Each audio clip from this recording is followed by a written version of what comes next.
Times change, fashions change, the faces change. But many of society's biggest challenges remain constant from one generation to the next. Boys still lose their way, and the need to set them on a better course is as strong today as it was in 1949, the year the Hanna Boys Center first opened. We are here today to witness and to broadcast a very special ceremony.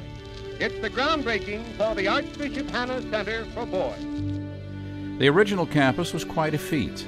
10,000 people attended the groundbreaking alone, the culmination of a 3-year campaign that raised nearly $1 million coming out of World War II. That's about $12 million in today's dollars. But the clock moves relentlessly forward, slowly revealing needs to better serve a new generation of young men. What we achieve tomorrow, we build upon the foundation laid by the visionaries of yesterday. The bricks and mortar of progress are born of compassion, nurtured by inspired leadership, mentored by experience, and all made possible by generosity. What I want you to know about this place is that dreams could come true. Someone believed in me and gave me a second chance. We all are really lucky to be here. Hanna turned my life entirely around. I've seen a miracle, and I'm so grateful for that. Hanna Boys Center continues to answer the call, making the world a better place, one boy at a time. And it does so by staying rooted in the core values established by Father Bill O'Connor, while changing to meet the demands of modern times. Even the architecture of Hanna Boys Center reflects this approach. A man named Mario Chiampi laid out the campus in the late 40s. What he wanted to do is have a beautiful place, a place that would touch the soul, as he put it. He did not want any of the buildings to interrupt nature, and he's achieved that. He also wanted to reflect the values of the founders. To do that, he knew they wanted to have a beautiful place for boys to live, to be educated, and to have faith. So Mario put the chapel squarely in the middle and revolved everything around it.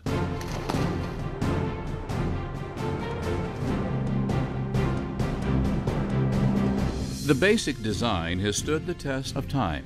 Some new cottages have been built, and the last 60 years have also seen the addition of group homes that prepare older boys to live independently after they leave Hanna. But again, times have changed. Chiampi was given the task of designing a campus with elementary and middle school students in mind, primarily. We've evolved into a full high school. 7 times the sum, what do I have to put? Parentheses. Good, Jordan. 9th and 12th graders are a whole lot bigger than the 4th and 5th graders that we used to have.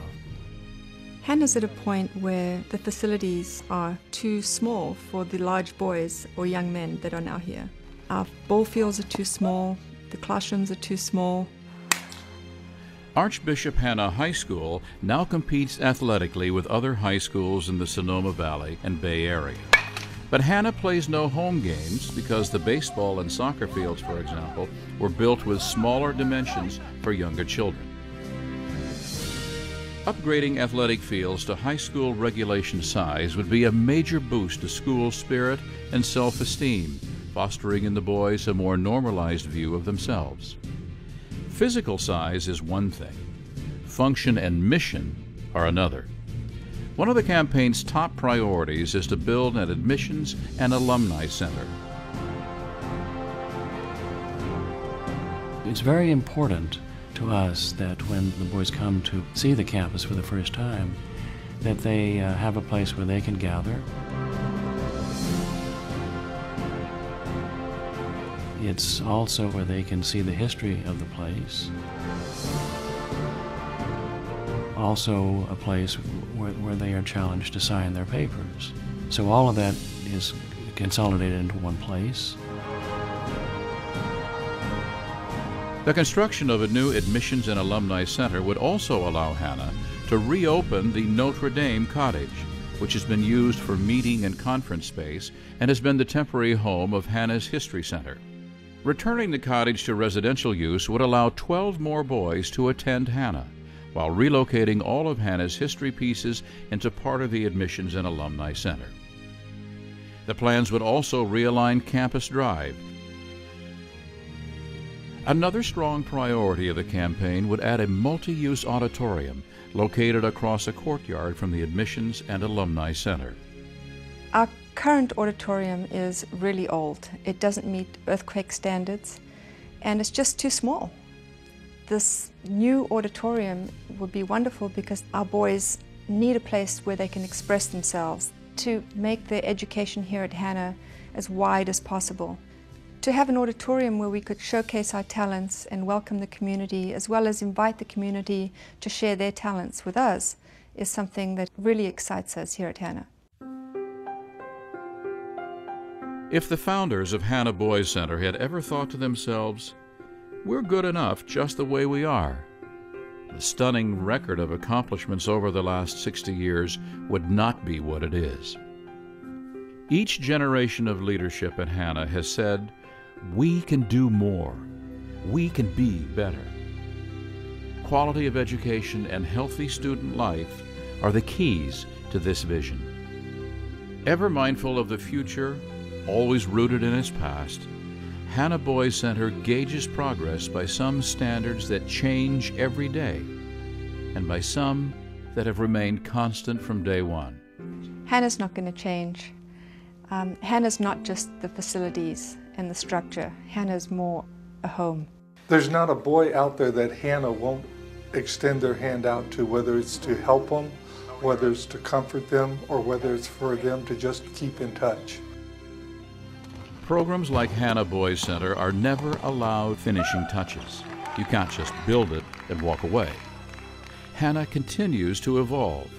Those who believe in the mission invest and build for the next generation. It's a daunting task, but I certainly believe in it.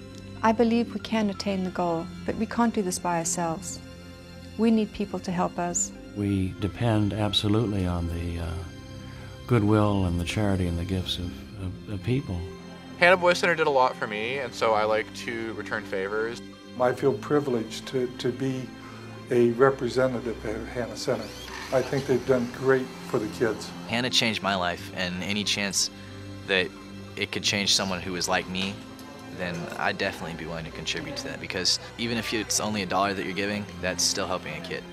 I would ask them if they could think of any better way to spend their money than on giving a young boy an opportunity to change their lives, to become productive members of society. Hanna has changed my life in more ways than I can count.